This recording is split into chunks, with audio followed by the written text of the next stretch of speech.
Hey everyone, this is Mason Hutchison, and you're listening to HerbRally, your daily herbal podcast. We come out with new episodes about 5 days a week, so be sure to tune in often.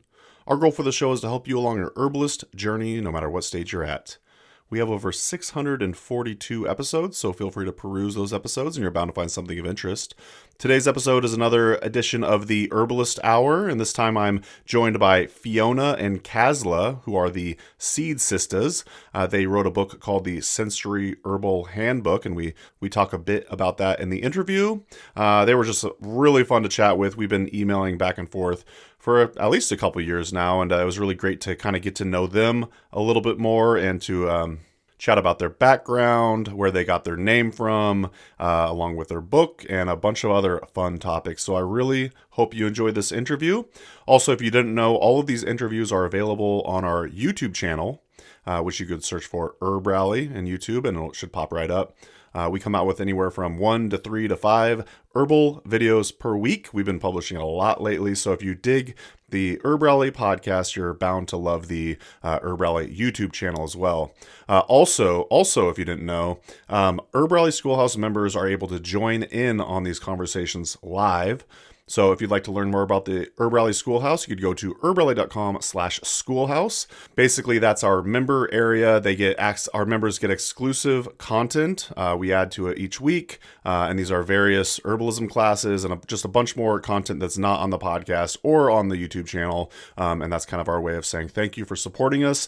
And members pay $10 a month, and it greatly helps out HerbRally and keeps the lights on around here, so to speak. So huge thanks to our members. And I don't know if I explained that very well, but basically when I release a schedule of who I'm interviewing coming up, and then people, if they're able to make it, are able to actually join in on the Zoom call live and interact. They could say hi or ask questions and whatnot. But so far we've had a few people show up to various interviews now, and it's been a lot of fun. So one more time, herbally.com/schoolhouse to learn more. Use coupon code podcast to get your first 30 days for free. And one more time, huge shout out and thank you to all of our HerbRally Schoolhouse members. Your support means a lot to us, for real. So hope you enjoyed today's episode with the SistAs. I'll talk to you soon. Bye. Welcome to the Herbalist Hour. This is where community gather, merging the power of people and the flowers, the sweet and the bitter to the salty, the sour. Umami, it's time for the Herbalist Hour. Hey everyone, welcome back to the Herbalist Hour. Today I'm joined by the SistAs. That's Kazzla and Fiona. So welcome to the show. Thank you very much. Nice to be here. Yeah, I can't exactly remember how we first kind of came in contact. I want to say it was via email, but then I kind of delved into your world, your YouTube channel, and y'all were kind enough to send me your book, the Sensory Herbal Handbook. Is that right? Did I get that? Awesome. Actually, I have it right here in front of me. Here we go. Oh, there you go. Yep. So the Sensory Herbal Handbook. But first, I'd like to get to know the SistAs a little bit more. Curious how you two met and then kind of formed your business and everything. We could start with you, Kazzla. Okay, yeah. Well, we met at the turn of the millennium in the armpit of London, Ponders End, while we were studying at university there. We met on the first day of the degree in herbal medicine. It was a 4-year full-time degree course, and it's quite freaky when you first start university. You just don't really know what you're going into, and we were pleased to meet kindred spirits in one another, really. Mm-hmm. Yeah, it was a bit of an interesting university to find ourselves, and the way that the course was taught was alongside sports science. It was taught by a lot of allopathic medics. There was a lot of clinical medicine, and we both love biology and the chemistry and science of plants. We love it. But there was a huge sort of part of that training that was missing for us, that we sort of filled in for each other, which was the skipping around in fields, being or playing with plants, really. So yeah, we were really lucky. We were really, really lucky to have one another, because with university, it's a modular style of education. So every 3 months you are given a different module. So, for example, pathology for 3 months alongside materia medica. So we were able to form a study group, and with a couple of other lovely herb students. And our study group did consist of us out in the fields actually making tinctures and various different elements into that process, which, as Fi said, it was devoid from the magical aspect of our craft, loads and loads of the science, but we drew on all of that magic alongside in our time off and in our studies. Yeah. So first of all, university, it sounds like, is where you learned herbalism. Is that true? Yeah, it was a phytotherapy course, so clinical herbal medicine. Yeah. That's so cool. I was going to bring this up later in the show, but I think now might be a good time. I really like about herbalism and herbalists the ability to combine, say, the science aspects with the more like quote unquote woo woo or spiritual side. I always think those make the best herbalists, because we don't really know everything that's happening behind the scenes. So I'm just kind of curious how the both of you balance your science background with your more spiritual approach to herbalism. And yeah, Fiona, if you want to start, go ahead. Yeah, I think we felt very, very lucky, actually, because we were both working with herbs in our teens as well. So we both travelled a lot. We had a lot of sort of linked networks before we met each other of friends and the wider kind of traveling community, going to events and festivals. And as soon as, you'll know this, as soon as anyone hears that you're into plants or herbalism, they start telling you all their problems and wanting you. And as young teenagers, you have that sense of freedom. And we were working with plants, in that way before we got to university. And what we did see was that some people that had an interest in plants but maybe not a lot of experience with them actually came out of the degree a little bit fearful of using plants and becoming a herbalist. And there was sometimes a transitional period of a couple of years, but we had this, because we'd had this love of using the plants and working with the plants in that kind of magical way beforehand. It wasn't like there wasn't any battle between that for us. It just, we naturally were working in that way. And we both love being in nature and always have loved being in nature. And I think when you're in nature, you are surrounded by that awe and wonder that is really the foundation of magical practice for us with the plants is like, wow, that feeling. And that can't necessarily be explained, even if you can explain what's going on with the plant chemistry and the chlorophyll and but watching a seed sprout or, that in itself is magical. And I think it's allowing the space and time to appreciate that and keep bringing ourselves back to that, really. Yeah. And also, like, even the way you pose the question, the woo-woo, because our current society, here in the UK, and sounds like where you are as well, there is a certain amount of, there's a lack of respect for magic. And actually another social group that we're part of, which is the psychedelic renaissance, and a lot of psychiatrists, psychologists, and people who are studying various different plant and chemical psychedelics. There's a branch of that, a stream, where people study parapsychology and actually magic and what it is, and the history of the suppression and the cultural fears surrounding what magic is, that has brought us to this moment in time where it's just looked at as something lesser, and it's a travesty. And I was lucky enough to be brought up by a very passionate plants woman who taught me from a very early age that we speak to our plants, and plants enjoy the conversation. And, you know, she called all of the cuttings her babies. And so that was very much indoctrinated within me, that the plants and nature is God. So my grandmother wasn't a traditionally religious woman, but she believed that nature is God and always taught us all that. So very, very strongly spiritual. And we've brought our children up in that way as well, to ritualize the passing of the moons, to watch all of the cosmic movements and how they impact our day-to-day practical lives.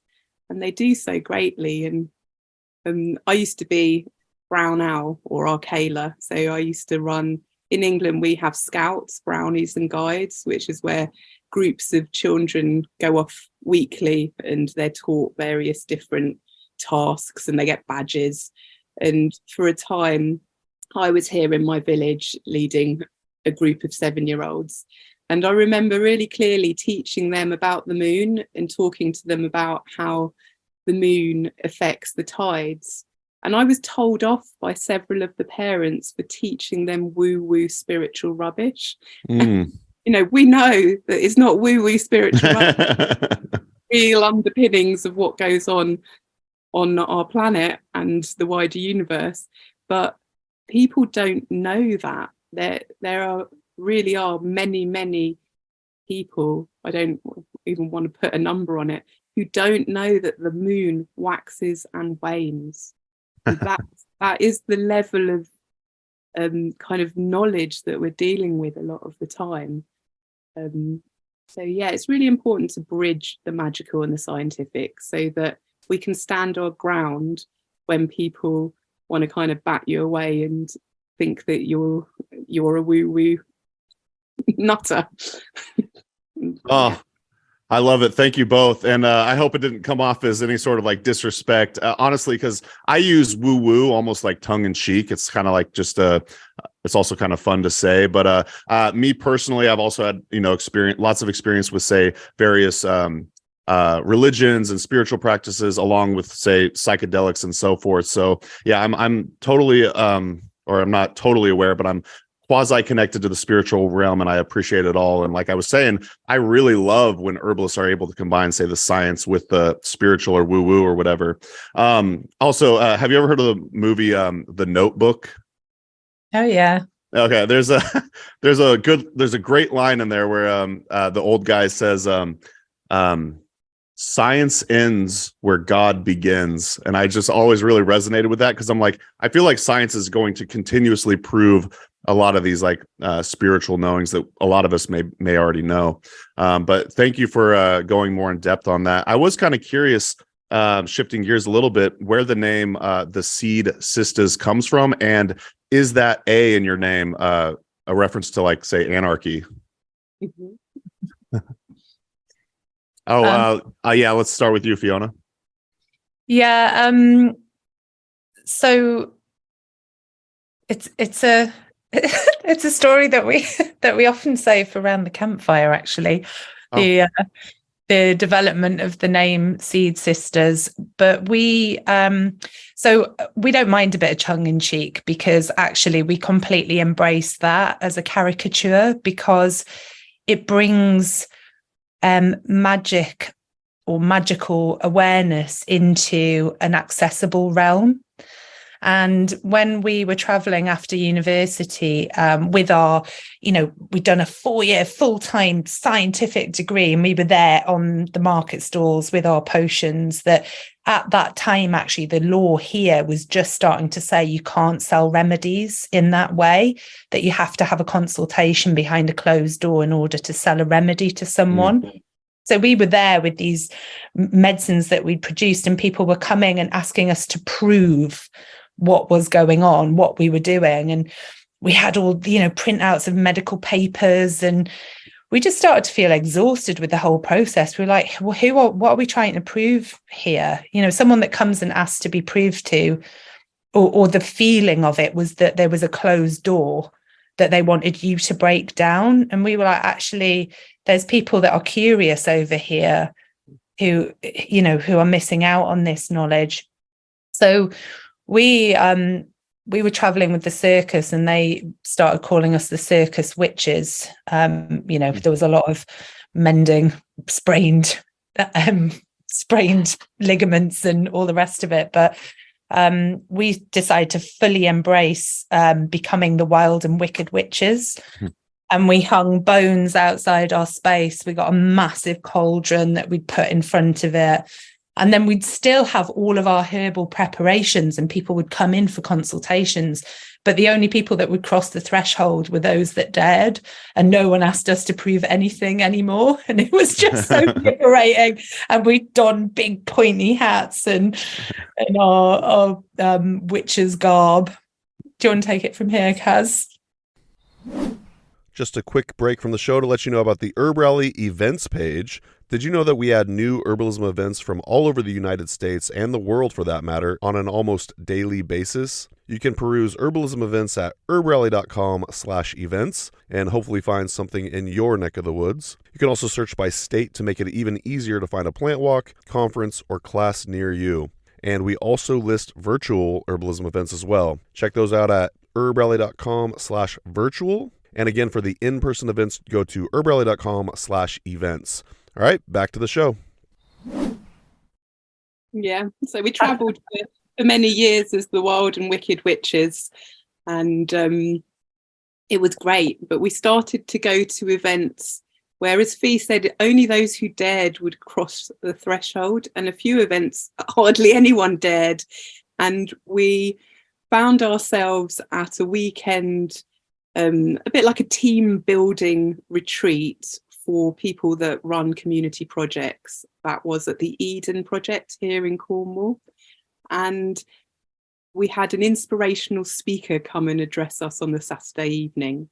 And he had spearheaded a particular campaign called Surfers Against Sewage in the 90s, where a group of surfers came together to raise the profile of the fact that British beaches were just filthy because all the sewage was floating straight directly into the sea. And he explained that if you want a campaign to work, you need 100% of the populace behind you. You need everyone to be on board. And something within us clicked, and that the Wild and Wicked Witches died. We left them behind. And there's a whole nother story of how we came to the term Seed Sisters, which involves psychedelic breast milk, but that's a play in itself. We'll save that for the campfire.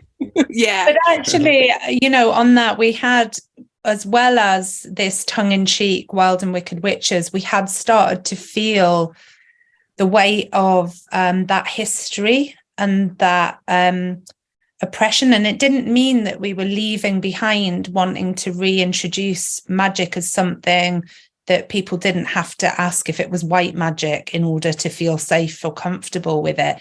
But actually it was this weight of kind of, we felt really angry and really cross, and we felt quite repressed even within our herbal practice with the new regulations that were coming in. And we were being challenged continuously by the kind of societal norms and legislation that was coming into place. And we felt this weight of history carrying this Wild and Wicked Witches. And actually what we decided was not to leave that anger and that drive, but to transform it into creative, positive activism that was just as thought-provoking, but maybe less immediately challenging.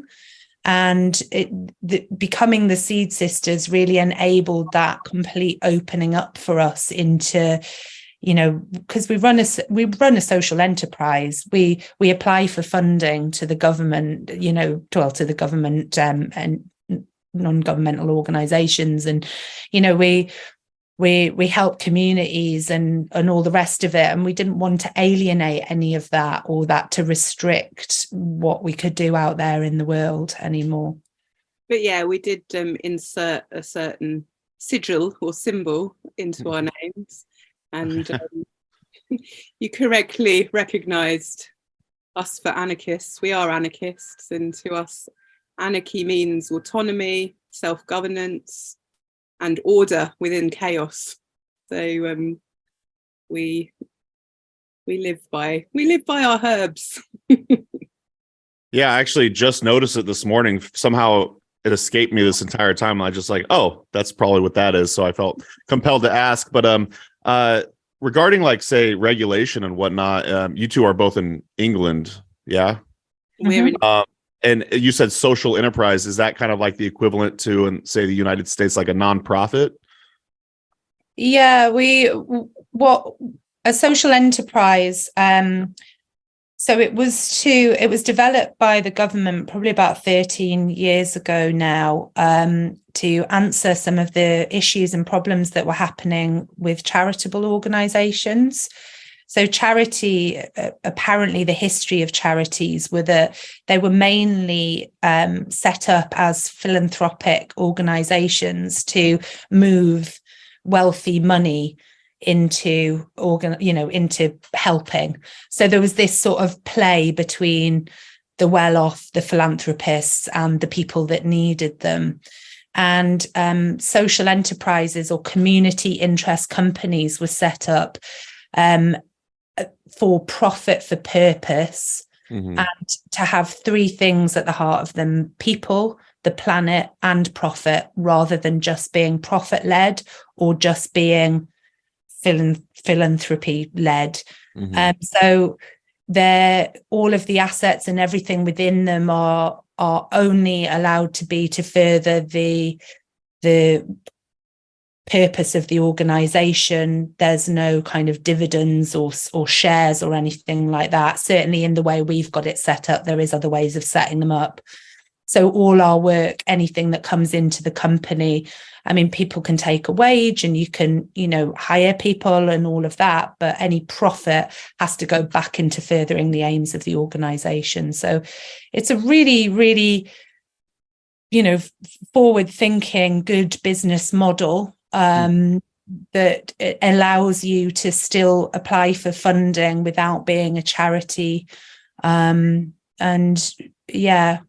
Nothing's ideal necessarily. There's issues with all of it, but it's certainly enabled what we feel we need to do out there in the world and run a company.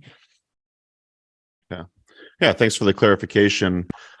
Shifting gears a little bit, I'm just going to ask the question: what is sensory herbalism? And Kazzla, if you want to start with this one. Sensory herbalism is a structure, if you like, of herbalism that Fi and I have been creating and working within for many years now. And we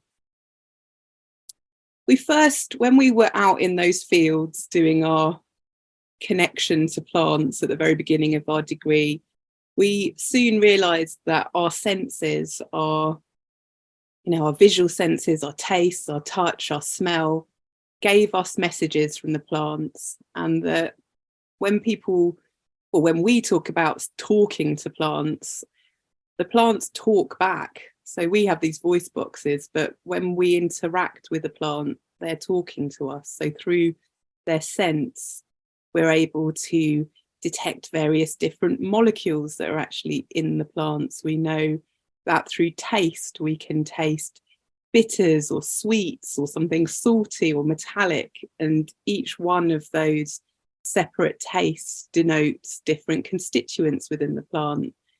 And by touching the plant, anyone stroked a marshmallow leaf lately, felt that velveteen, or a nettle and got stung, we feel through our fingers and through our skin other messaging from the plants. And we wanted to make it really visible to people that you don't actually need to study years and years of science. If you're not scientific and you're scared, if you're not academic, you don't really need to read and write to be able to become a brilliant herbalist. You just need your senses, your innate senses, and time and space to slow down. And as we observed the plants, we saw that certain plant parts came to the fore at different seasons. Do you want to continue, Fi? So we started working with the plant parts moving through the year. So spring would be working with the green lush leaves, and a lot of that kind of making vinegars and really benefiting from all of those compounds in the plants that are all of the minerals. And then in the summer, it was all about the fire and fertility and the flowers of the plants, and working more with the heart and circulation. And then autumn is the seed and the harvest time and the nervous system and the breath. So we link the seeds with that, and a lot of those kind of omega oils and the GLAs and things that are in a lot of the seeds. And then in the winter, all of that energy going down into the roots and working with root medicine more in the winter, and the digestive system and processing the bones, the skin. But we just put this idea forward, and we realized that we talked about order within chaos, because we used to go and work with people and be like, you can do this, you can work with this plant, it will tell you. But we realized that people have so many boundaries up to that because of a way a lot of our teaching is, as a whole society, really, that you're taught facts and not led by your own inquiry a lot of the time. So we realized that a system really helped people to feel safe and held, and gave them a way of working. So starting to observe the plants, drawing them, then going in to taste them, meditating and experiencing with them, and then interpreting all of that information into something useful and tangible for themselves and for others. But that gave them a bit of a process to work with the plants. And they could come and do a foundation year with us, but then have the skills to self-study from then on, just to get to know plants and have that confidence and feel creative within it. It was we were trying to order the chaos that people seemed to feel, that filled them with fear and dread when interacting with nature. So sensory herbalism is our sort of answer to that. It's a step-by-step guide of getting to know plants and become your friends, really. So do you have a herb school where you teach this stuff at? Yeah. We do. Our whole organization is classed as a school of herbalism, but we have specific venues that we rent. So we don't have a place that's ours that we manage, but we rent places, and we'll plant a herb garden there, and we take people for 4 residential weekends over the year, and then they get a lot of other interaction in between, and homework to do. And we run regular online courses and webinars for people to connect and learn more about the way that we see the plant world. That's been mind-blowing that people can still learn about plants online. It's really blown our minds in the last couple of years. It's like... Yeah, I think of online herbalism learning as kind of like an addendum to, say, taking an in-person apprenticeship of some sort, because nothing really beats going out, say, like in the old growth forest, and learning from a teacher and being with the plants. But yeah, it's a nice addendum to have, say, books and online platforms and whatever. But so the 5 tools of sensory herbalism are observation, intuition, interpretation, characterization, and plant dream creation. I didn't make that up. I got that from the book. It's called the Sensory Herbal Handbook, and we'll leave a link to that in the show notes, the podcast show notes. But So I'd like to hear about a couple of them, perhaps observation and intuition. I don't know if one of you want to start with, say, observation. Kazzla, do you want to start with that? Yeah. So observation, again, it's using all of these powers, all of our senses. But one way that we love to share observation with people is through drawing, and getting people to really study the plant. And often the first response from the non-artists is, I can't draw.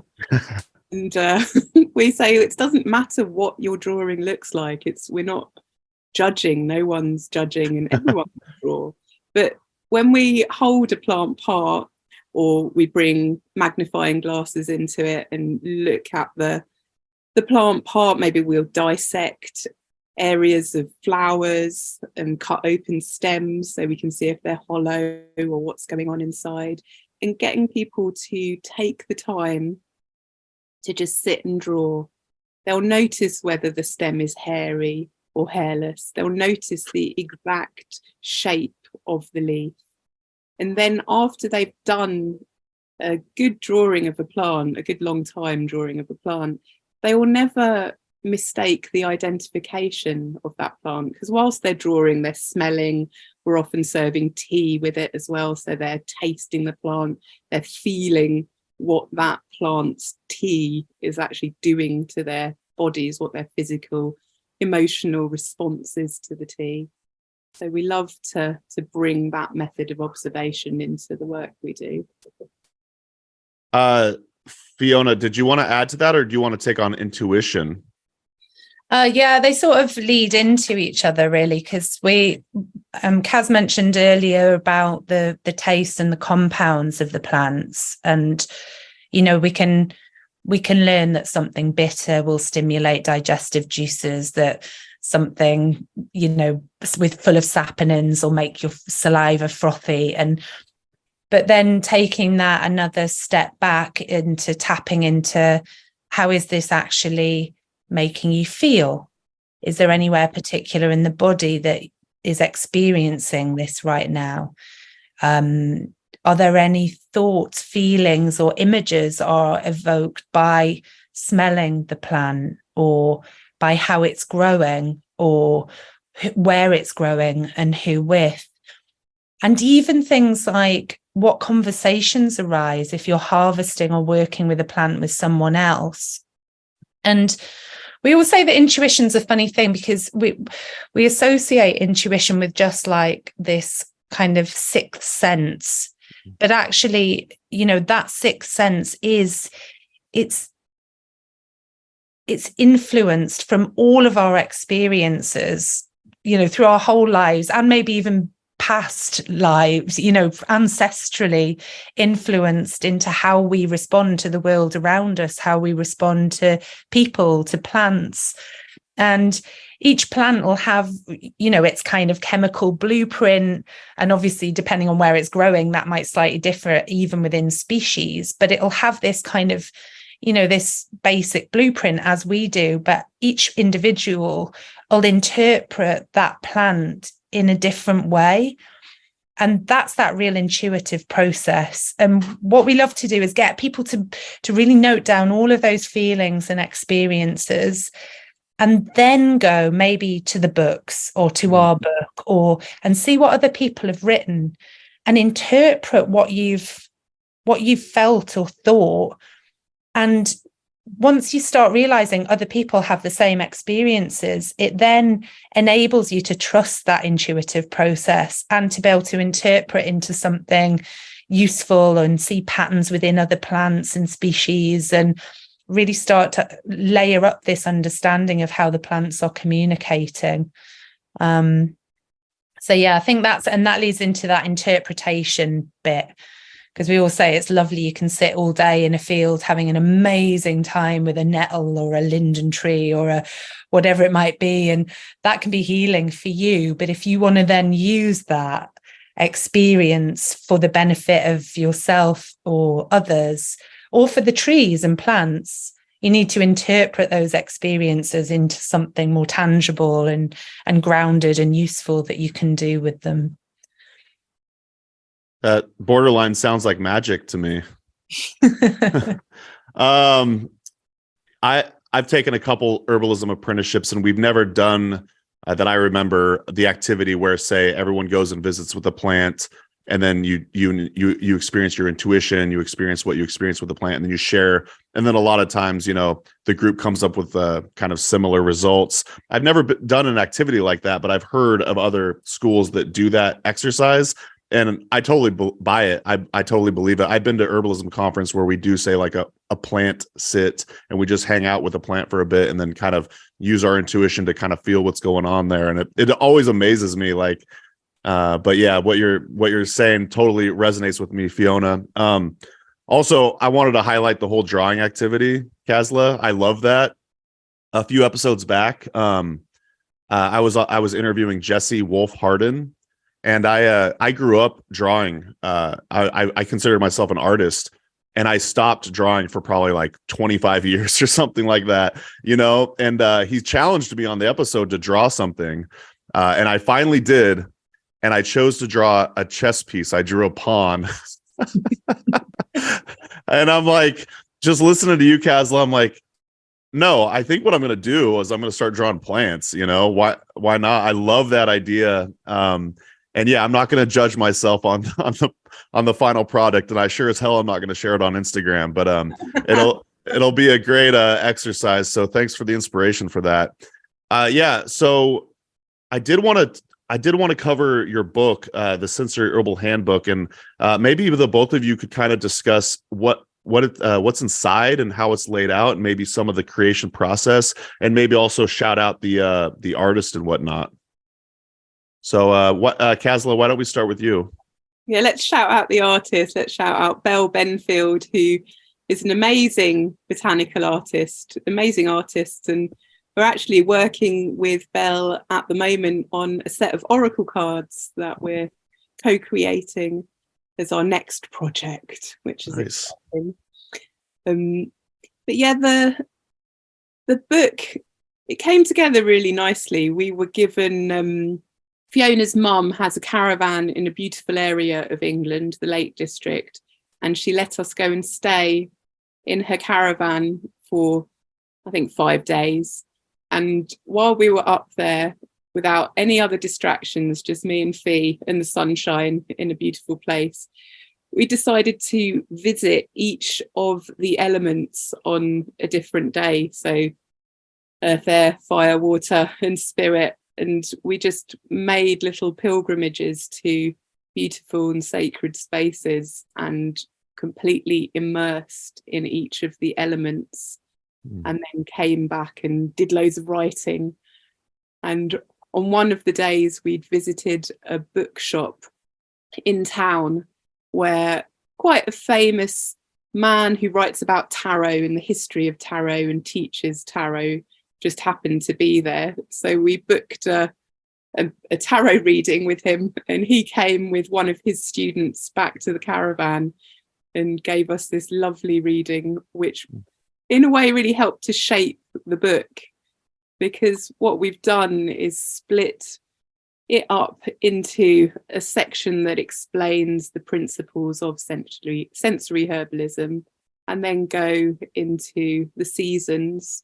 And each season has an element, and each seasonal section has 3 particular plants that are prevalent in that season. And we've tried to give practical recipes with the plants, and also a bit of magic with magical ideas and ritual. So a bit of a mix of all of the ways that we're working. And that book's actually, I think we published it in, was it 2018, Fi? Something like that. Does it? Right. Pre-pandemic, yeah. Yeah.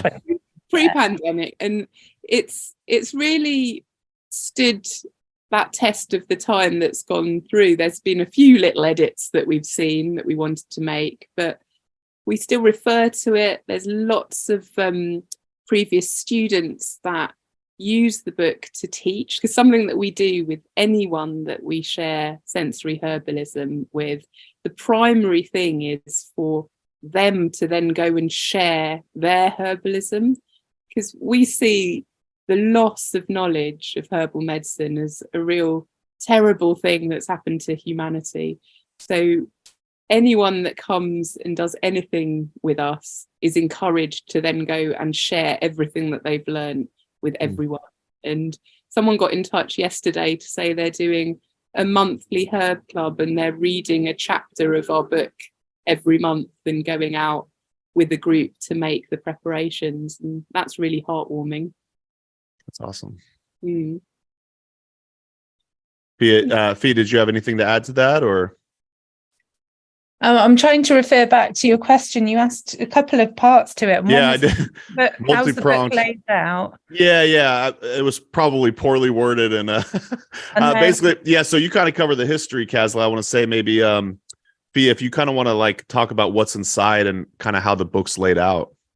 Yeah. So one thing, obviously, here in the temperate UK, we have very distinct seasons, but actually the book really is going through the plant parts associated with elements. So it's the leaves, as I said, about spring, the flowers are in summer, but you don't have to have seasons in order to benefit from the book, because each bit has about a different part of the body and how any kind of disease pattern that arises in that part of the body, whether it's the lungs or the digestive system or even the bones, what could that represent about what's going on in a more deeper emotional or psycho-spiritual level, and how can you get back to what was happening at the start of that picture, that real root cause, and work with herbs on an energetic level?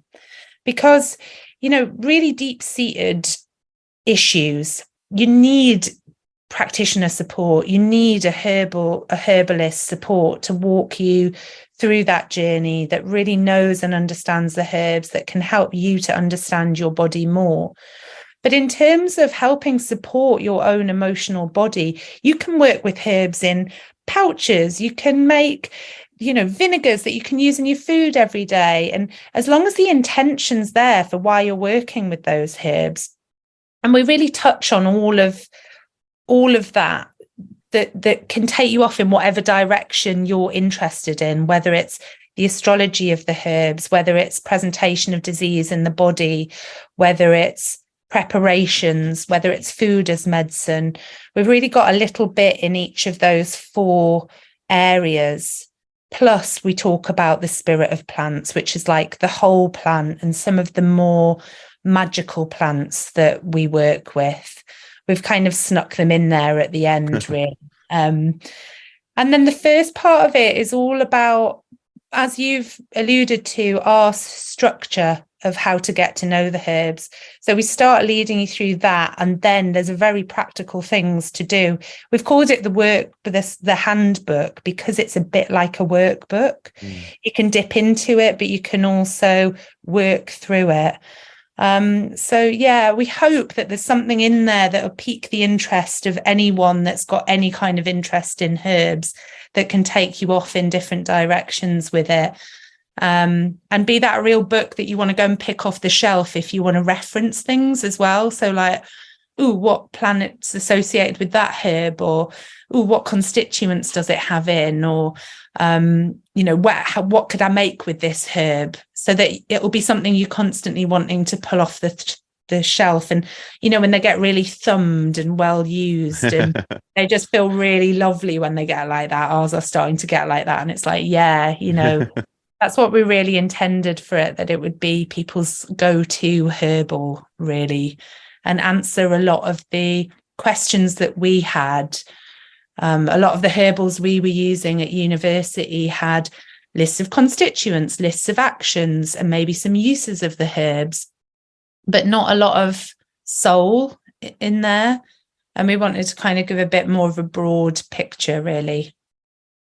I love that you do call it a workbook, because just flipping through it this morning, pre-show, I was like, it is something you could go back to, and it is a very beautiful book too. But like you said, we want to make it ugly. We want to flip through it so many times that all the pages get dirty and smudged and everything. That means we're using it. It's like a good cookbook. So where would you like to send folks to maybe purchase the book? From your website, or? No, I think it's probably best from the evil Amazon. That's all right. Especially in the States, we can't actually, we're having a terrible time posting abroad at all at the minute. We had this thing called Brexit here, where we left the European Union, and it's we left Europe, so it's caused quite a lot of issues with sending. But we do have lots of other content on our website, SistAs with an as.co.uk. We put up blogs a couple of times a month, really detailed blogs. We've got a new members area launching, the Coven Herbal Secrets, which we're super excited about. That's been quite a long time coming as well. We we run monthly webinars, and we've got lots of e-guides which you can purchase because they're not physical, so that's good too. There's loads of stuff to catch up with, and like free PDF downloads and things like that on our website as well, seedsisters.co.uk. Awesome. Well, I almost framed the question as if we're getting out of here soon. I didn't mean to put it that way, but do y'all still have a bit of time, like maybe 20, 30 more minutes or so? I do have a bunch more questions, but that's all good because I know it's been about an hour and about 10 minutes. So I've got 15 minutes and then so yes. Awesome. Thank you. Well, let's do it. Hit us. Cool, man. We'll have to have you back for a round two, because I got some good questions here. As I was telling you pre-show, I was asking you about Christopher Hedley, and you just posted a really cool quote of his on your Instagram. When picking herbs, ancestors are standing around you because you're doing what they used to do. You don't necessarily need to speak on the quote per se. I'm just curious. So I studied with Howie Brownstein at the Columbine School of Botanical Studies, and he was a huge fan of Christopher. And in fact, I want to say they like hung out. He might have even come to Oregon and hung out with Howie. I'm just curious, from my own personal reasons, if you could tell any stories about Christopher or anything about him. Yeah. Christopher was like my first herbalist. Oh. He used to work in a herb shop in North London that I found myself in as a teenager. And he was a very, very tall man, very, very tall man with a very long white beard. And he was a herb wizard, but he also was a scientist, and he bridged the gap between magic and science in a very beautiful and articulate way. And Christopher was a storyteller par excellence, and he mentored both of us for many years.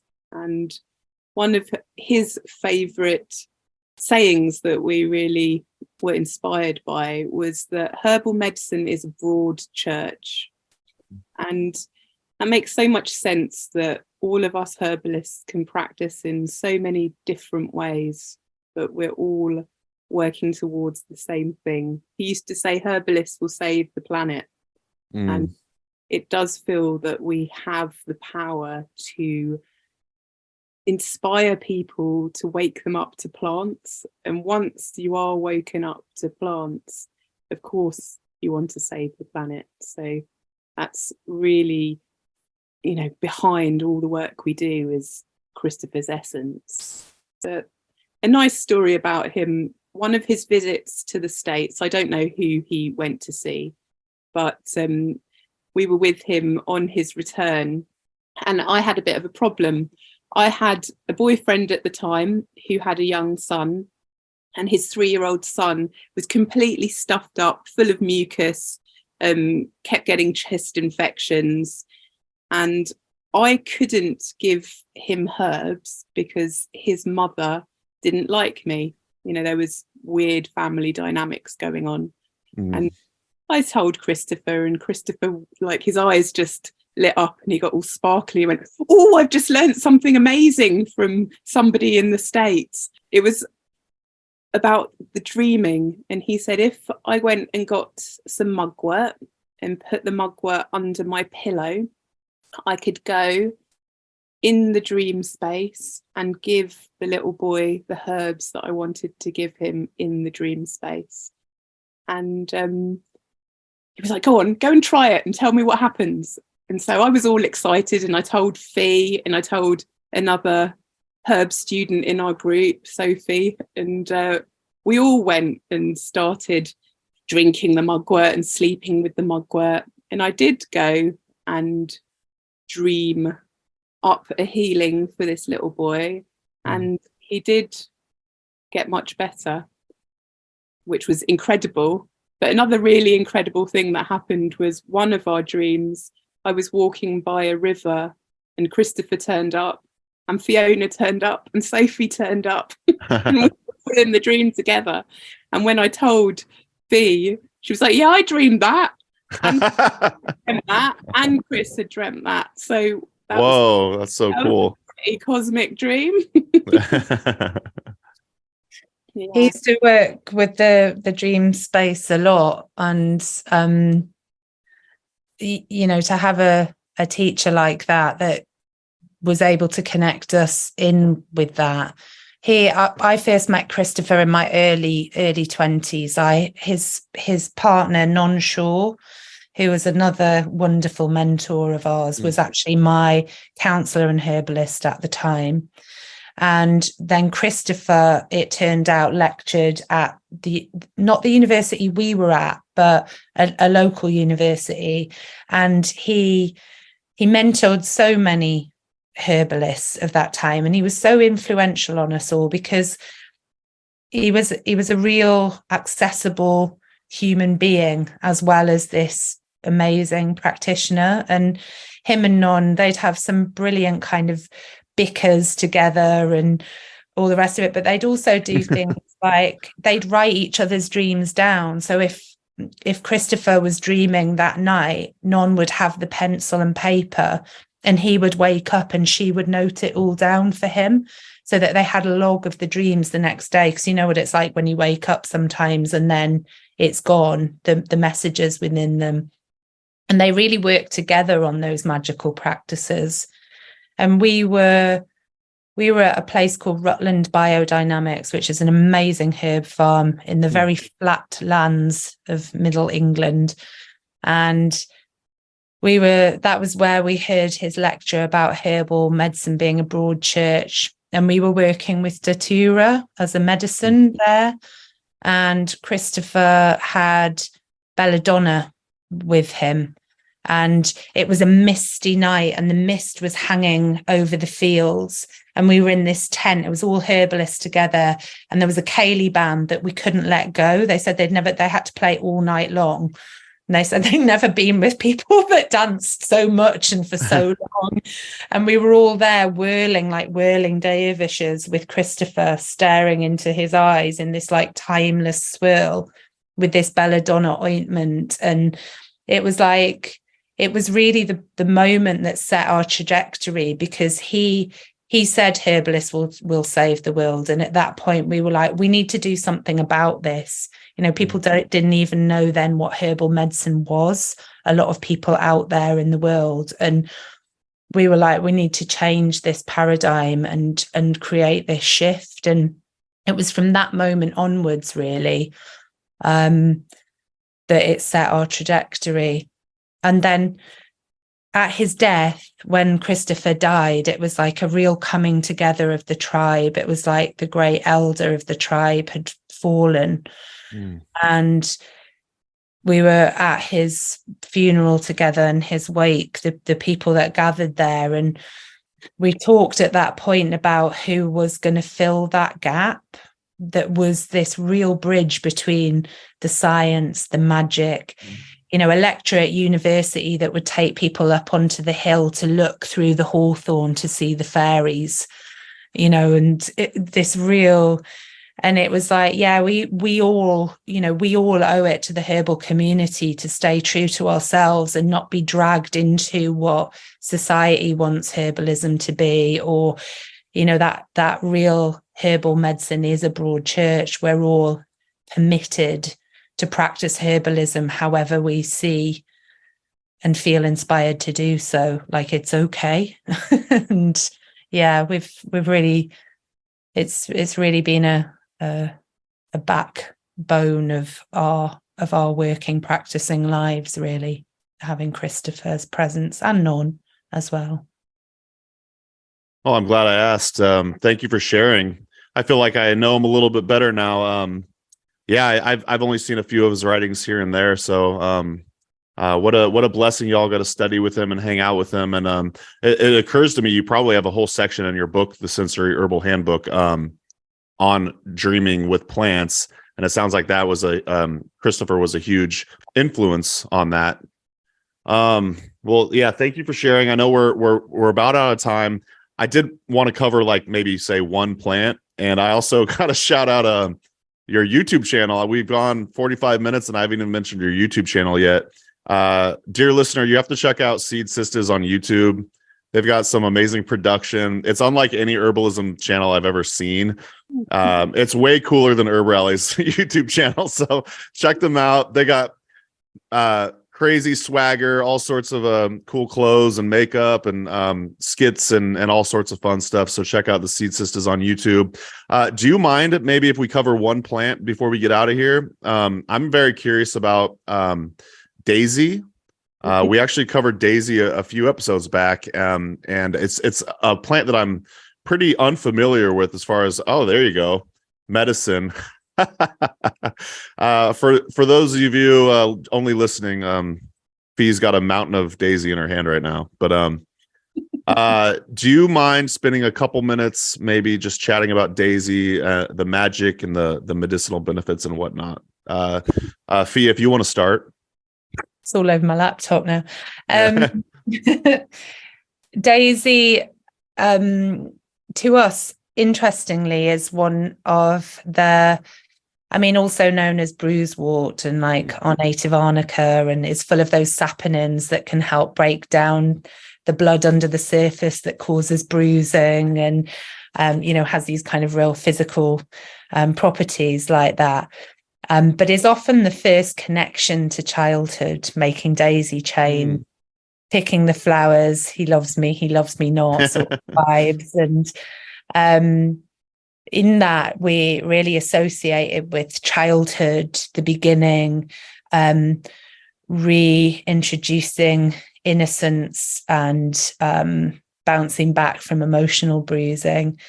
But it was one of the first herbs that really taught us that we can trust our intuition and that we can communicate with the plants, because we were out harvesting in a thick meadow of daisies, little daisies, Bellis perennis, not the big dog daisies, the little daisies.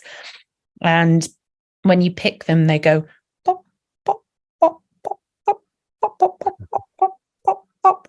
And it's just so mesmerizing and beautiful, and they just fill your heart with this joy that it's really hard to stop picking them when there's loads of them.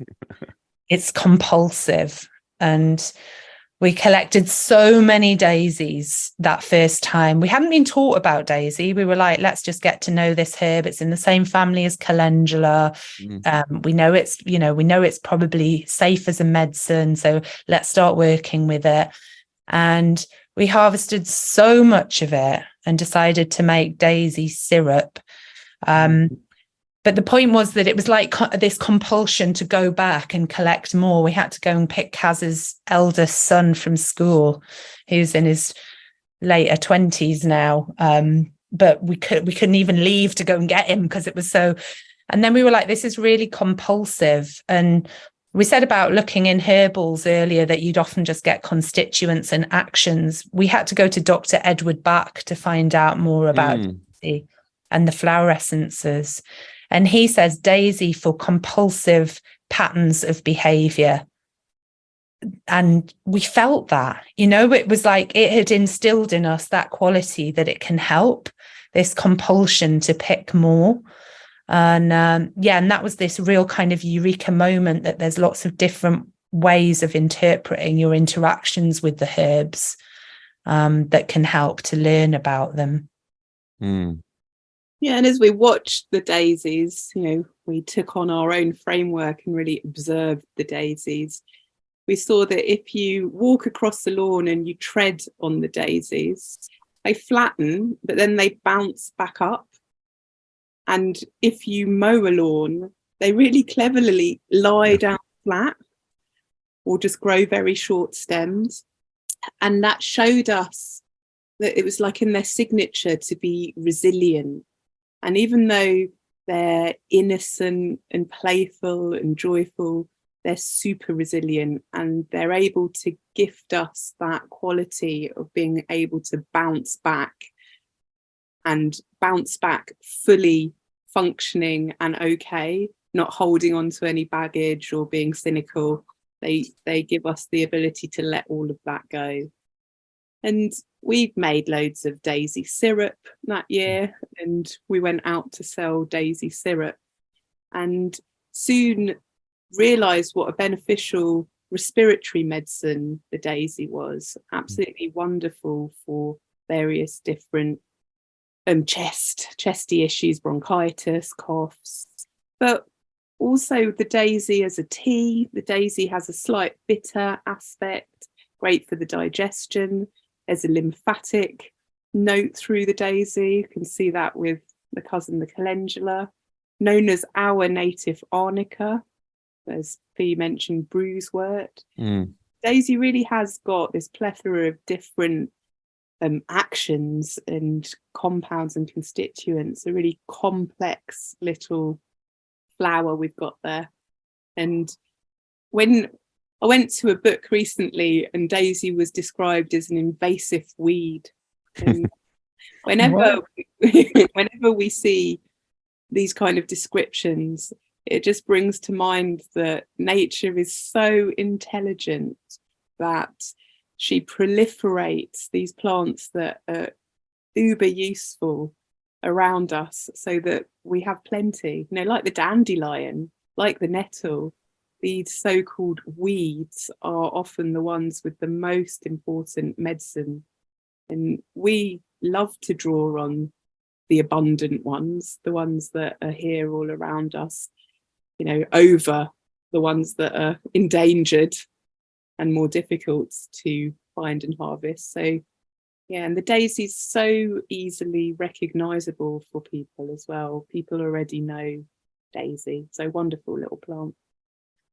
Thank you for sharing. Oh, go ahead, Fi. Oh, yeah, we really felt like with all this daisy syrup that we had that year, we had to buy this huge American fridge, double-fronted fridge, put in our shed to house all the daisy syrup that we'd made. And we really felt that daisy was saying, get me into everyone, that people need this joy, they need this playfulness with nature back. And we put her in quite a lot of different herbal drops that were for these sort of more subtle, energetic, emotional shifts, and really got them out there. And now it's really nice to see, 25 years on, that daisy is a lot more known about. It's a lot more prominent in the herbalist materia medica. It really wasn't back then very popular at all. And it's nice to see that she's had a revival, and maybe we played a very small part in that, but that there was a part played all the same because she asked us to. And we like to sort of step up when the herbs give us an indication that there's some quest that they're challenging us to do. We always take it on and relish it and get out there and do what's been asked of us. So that was one with daisy. Well, it just occurred to me that the last episode where someone mentioned daisy, that person's also from the UK. It's an herbalist by the name of Nicole Rose, who has the Solidarity Apothecary and the Frontline Herbalism podcast. And I believe it's also it's not only in the Sensory Herbal Handbook, but it's also in her book, The Prisoners Herbal. So maybe there's something there. But I'll try to help out over here in the States and popularize daisy as well. So yeah. I love it. I know we're about at time, but if you don't mind, I wanted to read just a segment of one of your recent Instagram posts, and I'm going to point people to go to follow SistAs on Instagram because to read the whole post. But I just really liked it. I thought it was very beautifully written. I don't know which one of you two wrote it, and then we'll get out of here. And does that sound good? Lovely. Awesome. So, and again, this is just a segment of like a lengthy post that y'all wrote. So herbs and plants are more than just physical objects to be harvested and used, quote unquote, for their medicinal properties.